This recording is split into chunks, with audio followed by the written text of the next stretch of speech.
Dr. Moody, what does the kingdom look like? That's the question many people have. Well, how do I know I've entered the kingdom? John 18:36, Jesus said this. He said, let me help you understand something. My kingdom, the word kingdom is Basileia in the Greek. That's his word right here. That means the royal power, the royal territory, the place where God rules his subjects. So when we look at the kingdom of God, just remember the word Basileia in the Greek. It means the place where the royal power and the subjects listen to, bow down, and make themselves subject to the rule of the king. So he says, my kingdom, my dominion, the place where I rule and reign, is not of this world. The word cosmos, right there. Cosmos, literally in the Greek, literally meant the place where there is harmonious arrangement with the ungodly multitude. So that's where the unbelievers and those men and women who are alienated from God, this is how they go, how they operate, how they think, how they roll. That's this world, the cosmos. It can also mean the stars and the earth and everything else. We understand that, but in this particular context, it's talking about this place where the ungodly multitude, the men and women who are alienated from God, where they all come and they align their affairs.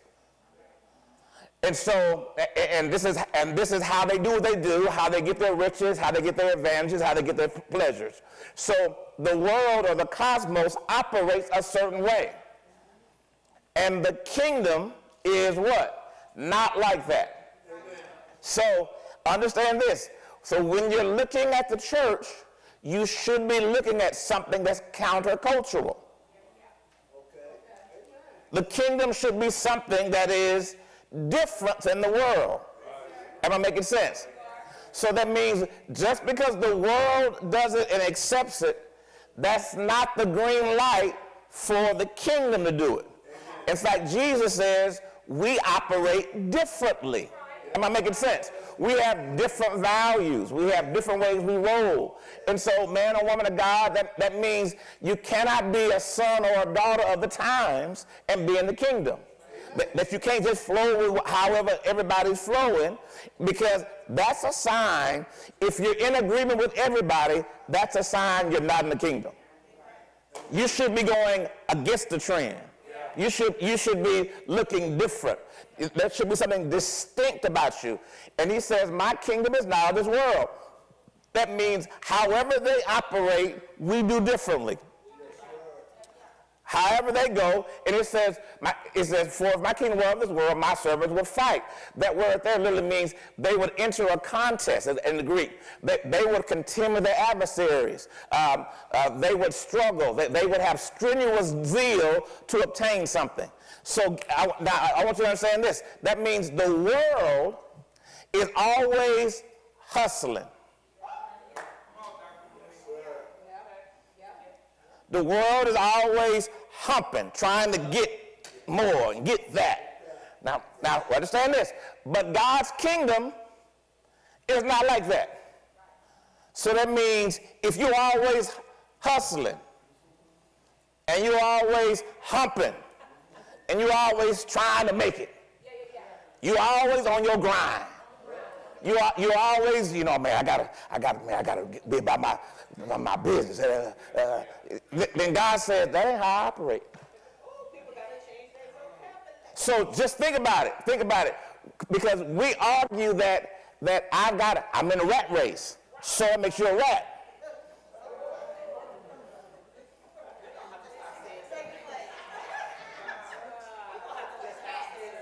No, you're not the cat. You ain't chasing the rats. You're in the race. So that oh, look, I got some Joy Clinton now. Bow, wow, wow, yippee-yo, yippee-yay.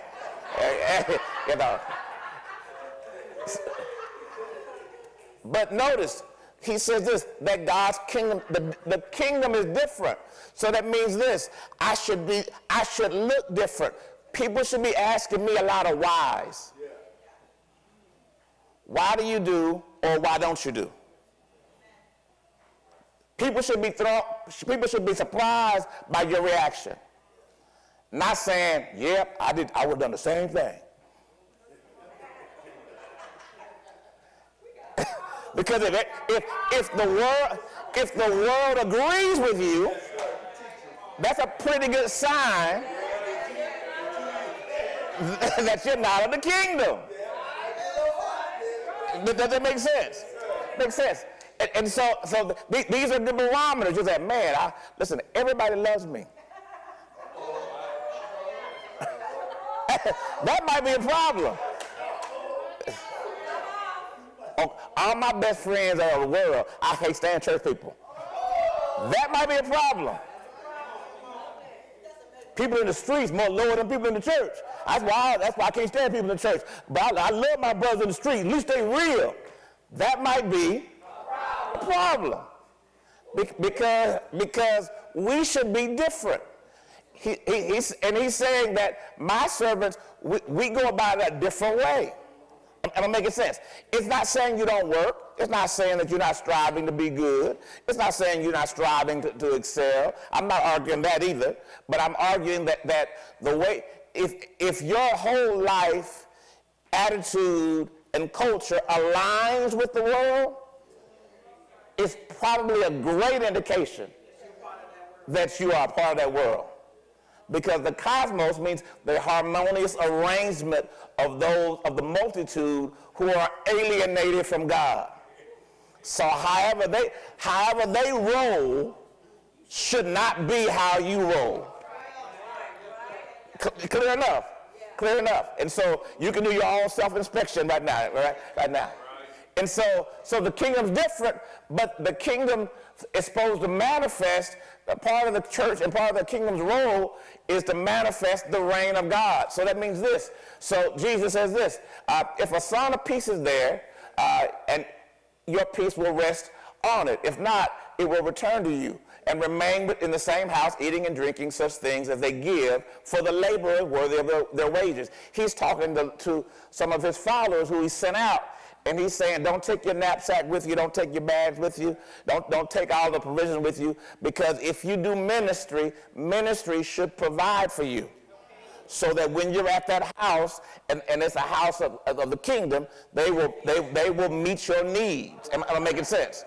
So it's an expectation that if I do the work of ministry, that the fruit of ministry should be something that takes care of me and mine. This is why I said the laborer is worthy of their wages. When you work in the kingdom and you do kingdom work, then the kingdom should yield something that allows you to live. Clear enough? Is that clear enough? You know, and so that's why. And then he says, do not go from house to house. Don't run around begging all the time, and don't keep going. He says, because if you're at a place where they appreciate the kingdom, they'll take care of you. Everything else, right?